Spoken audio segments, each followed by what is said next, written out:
Bonjour à tous, bienvenue sur la chaîne de Plancton Curieux. Donc on reprend les actus, lundi 17 juillet. On commence par cette map. Alors on a fait la revue du portefeuille hier avec toutes les cryptos, donc on va pas revenir trop dessus. On va juste parler de OneInch, et évidemment on va regarder quand même la clôture de Bitcoin, on le voit ici. Bon bah c'était pas très méchant, c'était à 30 002. Voilà, on est toujours à 30 002, il se passe pas grand chose. Sur la semaine, on le voit, on est sur du 0,5, sur la journée du 0,1. Rien à dire, rien à dire. On m'a signifié que la clôture du coup de Ripple avait été en dessous de son breakout. Alors, moi je fais pas trop de théorie chartiste, mais écoutez, ça veut dire que vraisemblablement on poursuit sur quelque chose d'assez plat, on va pouvoir accumuler s'il y a des baisses, donc écoutez, à suivre dans les prochaines semaines.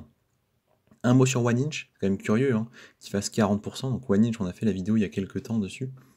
Agrégateur de DEX, un service assez intéressant, on va dire que j'ai utilisé parfois.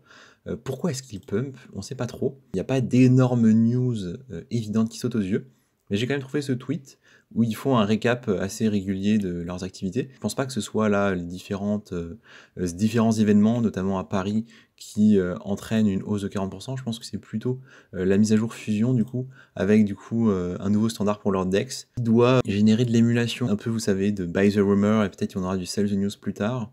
J'ai pas de date exacte de Fusion, donc je ne sais pas si c'est déjà lancé, je sais pas si c'est, vous voyez, je peux lancer la Dieps, mais je sais pas en fait si on est en testnet ou en mainnet, j'ai pas trop de précision dessus. C'est pas clairement dit ici non plus. Donc si vous avez plus d'infos, c'est intéressant, juste par curiosité. Bon, à titre personnel, j'en avais pas du OneInch, donc ça m'impacte peu. Je comptais pas en acquérir tout de suite non plus. Enfin voilà, on commence avec les news, on en a quelques-unes qui sont sympas. On va commencer par parler de Coinbase. Coinbase, moi, ça m'intéresse de plus en plus, parce qu'en fait, ça va être une action qui va bien performer, et parce qu'elle va prendre énormément d'importance en Amérique, à mon avis. On voit que Cathie Wood, donc Dark Invest, le fonds d'investissement, continue à vendre. Donc c'est pas idiot dans le sens où elle en avait acheté pas mal, je crois, et que en fait le cours en fait de l'action a continué à monter. Donc elle avait commencé à vendre ici entre 80 et 90 de mémoire, c'était la semaine dernière, milieu de semaine dernière. Et donc là, elle a continué à vendre simplement parce que l'action a continué à monter. Donc elle a vendu quand même pour 50 millions de dollars, donc c'est quand même pas rien. Et je pense qu'elle en a encore un peu en stock, hein. Donc c'est cohérent à mon avis, hein, on vend sur les tops, c'est tout à fait logique. Alors et quand vous voyez ce genre de structure et que vous avez acheté sur cette période-là, c'est cohérent de vendre ici, surtout quand vous êtes un fonds d'investissement. Après, je connais pas ses perspectives, etc. Mais voilà, c'est logique. En tout cas, je trouve que c'est intéressant à suivre. On continue du coup Coinbase, différentes informations. Coinbase suspendra ses services de stacking dans 4 États américains. Ça, c'est intéressant. Donc, vous le savez certainement, dans les différents États américains, les législations ne sont pas exactement les mêmes. Et pour certains États, vous voyez, il y a des réglementations qui sont plus strictes, plus problématiques, des États qui sont plus réfractaires par exemple à la crypto. Alors là, je suis surpris parce que Californie, c'est pas forcément ce à quoi je m'attendais, mais Californie, Caroline du Sud, New Jersey et Wisconsin, eh bien Coinbase ne peut plus offrir de service de stacking. L'annonce est tombée ici, vendredi 14 juillet. On voit Coinbase ne peut plus accepter du coup de nouveaux clients pour ces services dans ces nouveaux états, et en fait petit à petit, ils vont devoir s'orienter vers un arrêt du stacking. Pourquoi? Tout simplement parce que le stacking, c'est considéré comme le fait de percevoir des dividendes quand on a des actions. Voilà. Vous voyez, le stacking permet aux utilisateurs de percevoir des intérêts sur leurs avoirs. Donc ces états, la réglementation assez stricte vise à dire qu'en fait ça correspond aux valeurs mobilières, hein, même si il semblerait que le combat avec Ripple aille pas dans ce sens-là. Pour le moment, en fait, Coinbase est obligé de se restreindre et d'aller dans ce sens-là. Donc voilà, c'est quand même un argument qui est assez fort, hein. C'est vrai que le stacking, ça ressemble à des dividendes versés par des actions, et donc à partir de ce moment-là, on peut considérer qu'il y a un lien. Effectivement, et c'est un gros point, et pourtant, on peut voir ici, selon JP Morgan, que le grand gagnant de Ripple, donc XRP vs la SEC, donc dans tout ce qui est débat sur est-ce que Ripple est une securities, et donc est-ce que les cryptos sont des securities, le grand gagnant, ce serait potentiellement Coinbase. Et donc ça, c'est assez intéressant, je trouve, parce que du coup, on nous dit bien ici que toute en fait décision favorable pour Ripple, et là c'est ce qu'on a eu, sera extrêmement favorable pour Coinbase. Donc elle était poursuivie Coinbase pour avoir proposé un certain nombre de cryptos, ici on nous en liste 13, considérés comme des valeurs mobilières. Donc en plus du XRP, il y avait le Solana, vous voyez le ADA, le Matic, donc en fait plein de cryptos du top 100, qui vraisemblablement proposent le service de stacking, mais c'est pas ça qui est mis en avant. Là, c'est juste que ces cryptos sont considérés comme des securities par la SEC, donc Encore une fois, la raison pour laquelle elles sont considérées comme des securities, il y a 2 points pour moi qui sont majeurs.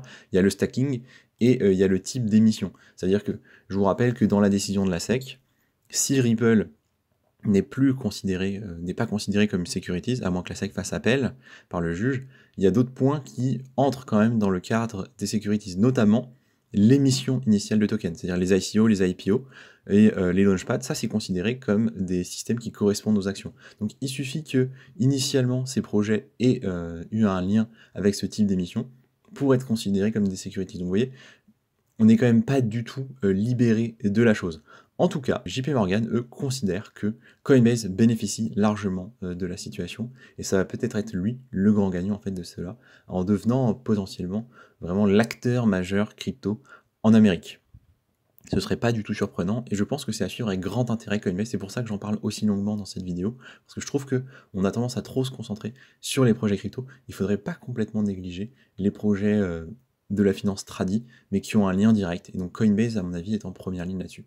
Maintenant, on enchaîne et on va parler d'un projet. Donc là, c'est un article du journal du coin. Il est très long l'article, on va pas faire l'article en entier, ça prendrait, je pense, 15 à 20 minutes tout seul. Si le sujet vous intéresse, après les quelques mots que je vais évoquer sur le sujet, je pourrais faire un dossier spécifique, du coup, c'est pour Credo ou Curedo. Je vais dire Credo, hein, mais je ne sais pas quelle est la vraie prononciation. Qui propose un standard pour sécuriser et gérer des actifs numériques. Dit comme ça on comprend pas trop, mais en fait, ça a l'air assez dingue. Donc c'est à la fois un protocole, un réseau et une plateforme de garde d'actifs numériques. Il se veut facile à utiliser et très sécurisé. Donc il propose différents produits et services en lien avec ces activités-là, et il veut répondre aux défis de long terme du monde crypto. Et donc ça c'est vraiment, vraiment intéressant parce qu'ils ont vraiment en vue d'avoir des solutions de niveau institutionnel. Et c'est ça qu'on veut, c'est ça qui nous intéresse. Donc Curedo, c'est quoi? Ou Credo, du coup. Donc un protocole de garde actifs numériques, ça on a compris, basé sur le calcul multipartie, ok, et qui répond aux défis posés par la gestion des clés privées. Et donc ça on le sait, les clés privées, en fait c'est ça qui fait la sécurité du Web3, et en même temps c'est ça qui est extrêmement chiant pour tout le monde. Parce qu'il faut les stocker, il faut en contrôler l'accès, il faut s'en souvenir, parfois il faut les partager. On sait que par exemple les portefeuilles des échangeurs centralisés, c'est du multiclé, c'est-à-dire il faut plusieurs personnes qui valident avec leur clé pour avoir accès au compte. En tout cas, c'est ça qui est vendu. Mais on sait que c'est globalement problématique, c'est concrètement chiant à gérer, c'est pas pratique. Et eux proposent des solutions. Ils nous disent que c'est également un réseau de compensation et de règlement. Ça c'est dingue, de compensation c'est énorme. Tout le monde ne peut pas faire de la compensation. Compensation, en fait, c'est par exemple ce que va faire Coinbase pour les ETF de BlackRock. Vous voyez, donc c'est garder les actifs, c'est les sécuriser, c'est les valoriser, etc., etc. Il y a des entreprises qui ne font que ce genre de choses, hein, il faut le savoir. Et donc ils veulent le faire pour une qualité. Enfin, ils ont vraiment ciblé une problématique qui est tout à fait pertinente à mon sens. Et s'ils arrivent à la solutionner de façon efficace, il y a moyen que ça devienne énorme, hein, ce truc-là. Donc c'est une impression que j'ai comme ça.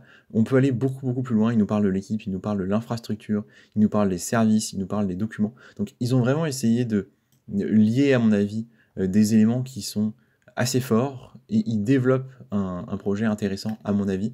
Il faut savoir que ça existe depuis un certain temps. Si vous regardez sur le graphique, vous voyez par exemple qu'il est listé depuis 2021. Donc le projet existe depuis plus longtemps que ça en réalité. On peut en acheter pour assez peu cher pour le moment, sachant que c'est allé jusqu'à à peu près 9 $, et que là actuellement ça vaut 0,08. Donc clairement, c'est du pas cher.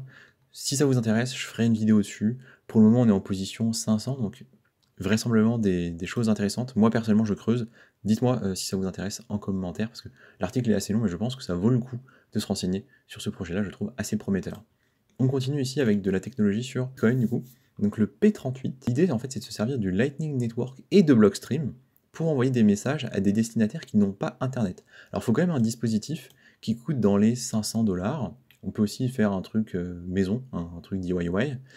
Et ça permet en fait de recevoir des messages cryptés, non cryptés, de façon en fait hors réseau. Et ça c'est complètement fou je trouve, et c'est génial dans le sens où ça vient déjà apporter une brique de solution pour les personnes inquiètes par l'excès de contrôle que pourraient amener les MNBC.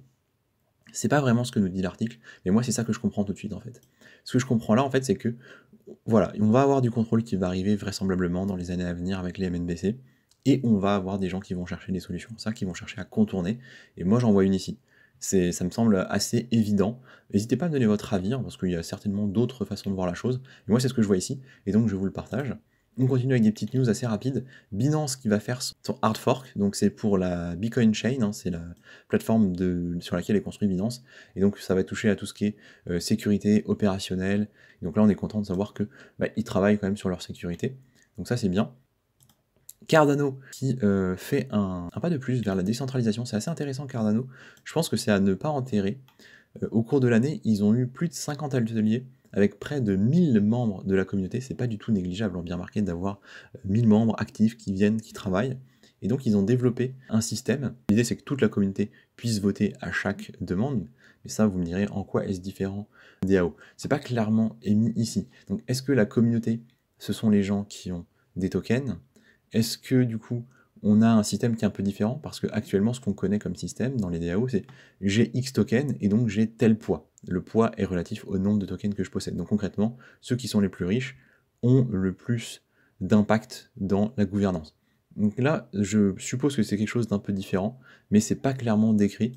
Donc ce sera quelque chose que je creuserai lorsque je ferai une vidéo mise à jour de Cardano, qui arrivera dans les prochains mois certainement, parce qu'il s'est passé des choses intéressantes dessus cette année. Donc voilà, ils ont mis en place un minimum viable governance, donc j'imagine une gouvernance plus décentralisée, plus pertinente que ce qu'on peut observer pour le moment, et c'est du très bon à mon avis. En tout cas c'est cool de savoir qu'il y a du boulot qui est fait sur Cardano. Tout ça vient avec la mise à jour Voltaire du coup. Et on finit avec une autre mise à jour assez importante, je dirais même très importante, sur AAVE. Donc AAVE, c'est un protocole décentralisé, je rappelle, hein. Et l'idée c'est quoi? C'est d'avoir un stablecoin qui lui aussi sera décentralisé. Il va s'appeler le GHO. En fait, il s'appelle le GHO parce qu'il a été lancé ce week-end. Donc le protocole émet son token au fil du temps, petit à petit. On est sur du 100 millions de dollars par jour, vous le voyez ici. Il permettra bien évidemment de servir de collatéral dans les pools de liquidité. Et pour ceux qui ont du token AAVE, il sera possible un taux d'emprunt du GHO à 30% de moins. Donc c'est quand même assez intéressant. Je ne sais pas si ce sera toujours comme ça, parce que ça fait une sacrée décote quand même, 30%. Mais à suivre avec grand intérêt l'utilité de ce stablecoin décentralisé. Je trouve que c'est assez intéressant. On a eu des soucis avec nos stablecoins à l'heure actuelle. J'aime bien l'idée. À voir si ce sera vraiment utilisé ou pas. AEVE étant quand même une très grosse boîte de la DeFi. J'espère qu'ils vont réussir. Donc voilà, ça conclut nos actus pour aujourd'hui. Merci de m'avoir écouté. Et je vous dis à demain pour une prochaine vidéo d'actu.